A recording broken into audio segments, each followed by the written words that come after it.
हजारीबाग के कुसुम्बा गांव में 12 वर्षीय नाबालिग बच्ची के साथ हुई दरिंदगी के विरोध में रांची में बीजेपी महिला मोर्चा ने उपायुक्त कार्यालय के सामने धरना प्रदर्शन का ऐलान किया है, जिसमें पीड़िता को न्याय दिलाने की मांग की जाएगी। वहीं इस घटना के बाद कानून व्यवस्था पर गंभीर सवाल उठ रहे हैं।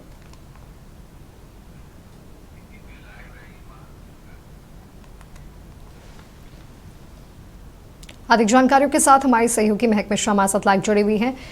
महक, हजारीबाग के कुसुम्बा में एक नाबालिग के साथ हुई दरिंदगी के विरोध में आज रांची में बीजेपी महिला मोर्चा ने उपायुक्त कार्यालय के सामने धरना प्रदर्शन देने का ऐलान किया है। क्या कुछ जानकारी इसे लेकर?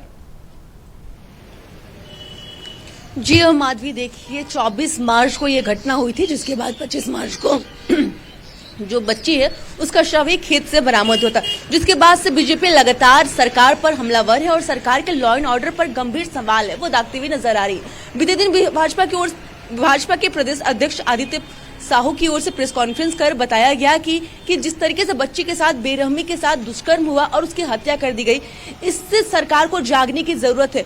वहीं भाजपा की ओर से लगातार सरकार पर निशाने भी साधे जा रहे हैं और साथ ही आज महिला मोर्चा की ओर से एक भव्य है वो आंदोलन भी किया जाएगा। वहीं भाजपा लगातार बार बार सरकार को चेतावनी भी दे रही है कि आरोपियों को जल्द से जल्द सजा है वो दे दी जाए, अन्यथा वो हजारीबाग बंद करेंगे और हजारीबाग के सभी प्रखंड है वहां पर भव्य तरीके भीषम है वो आंदोलन करने की रणनीति है वो इनकी ओर से तय की जाएगी। यानी कि आज रांची के में भी महिला मोर्चा की ओर से ये आंदोलन किया जा रहा है, ये विरोध प्रदर्शन किया जा रहा है। वहीं आज 30 मार्च यानी कि आज हजारीबाग बंद करने का भी ऐलान है वो किया गया है। वहीं बात की जाए माधवी, तो जिस तरीके से देखा जा रहा है कि जो बच्ची थी 12 वर्ष की जो बच्ची थी वो मंगला शोभा यात्रा देखने गई थी, जिसके बाद ये जो घटना है वो आरोपियों की ओर से ये अंजाम दिया गया।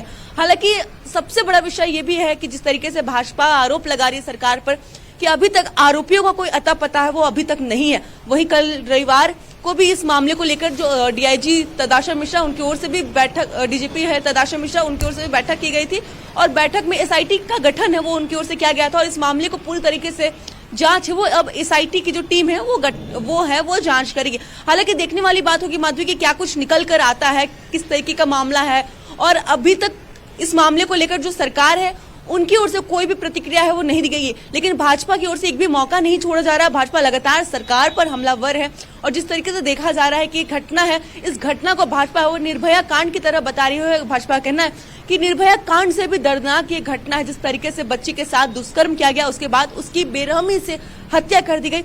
ये बहुत बड़ा विषय है हमारे राज्य के लिए, ये हमारे राज्य के लॉ एंड ऑर्डर पर गंभीर सवाल है वो दागता हुआ नजर आ रहा है। इसी के तहत आज महिला मोर्चा है जो कि भाजपा की महिला मोर्चा है, उनके ओर से विरोध प्रदर्शन वो किया जाएगा। रांची के कचहरी चौक के समीप किया जाएगा और ये बस रांची ही नहीं बल्कि कई ऐसे जो प्रखंड है, हजारीबाग के सभी प्रखंड है वहां पर भी ये प्रोटेस्ट है वो किया जाएगा। वहीं बात की जाए अन्नपूर्णा केंद्रीय मंत्री अन्नपूर्णा वो भी वहां पर गई थी और उन्होंने भी परिजनों से मुलाकात की थी, बच्ची के परिजनों से मुलाकात की थी और उन्हें आश्वासन भी दिया था कि जल्दी जो आरोपी है उन्हें सख्त सजा दी जाएगी और जो आरोपी है उन्हें जल्द से सलाखों के पीछे है वो भेज दिया जाएगा। हालांकि अब इस मामले में इस जो गंभीर विषय है उस पर सरकार का क्या कुछ रोल रहता है, प्रशासन जो पुलिस है डीजीपी तदाशा मिश्रा है वो लगातार इस मामले को लेकर बैठकें कर रही है, तो जो डीजीपी है उनका क्या कुछ रोल रहता है ये देखने वाली बात होगी। लेकिन ये बड़ा विषय है, हमारे राज्य के लिए बड़ा विषय है। जिस तरीके से बच्ची मंगला शोभा यात्रा देखने गई थी और उस बीच अगर इस तरह की घटना हो रही है तो कह सकते हैं कि राज्य के लिए शर्मनाक घटना है। और वही तमाम जानकारी के लिए आपका बहुत बहुत धन्यवाद। तो आपको बता दें कि हजारीबाग के कुसुम्बा गांव में 12 वर्षीय नाबालिग के साथ हुए दुष्कर्म मामले को लेकर आज रांची में बीजेपी महिला मोर्चा के द्वारा धरना प्रदर्शन किया जाएगा।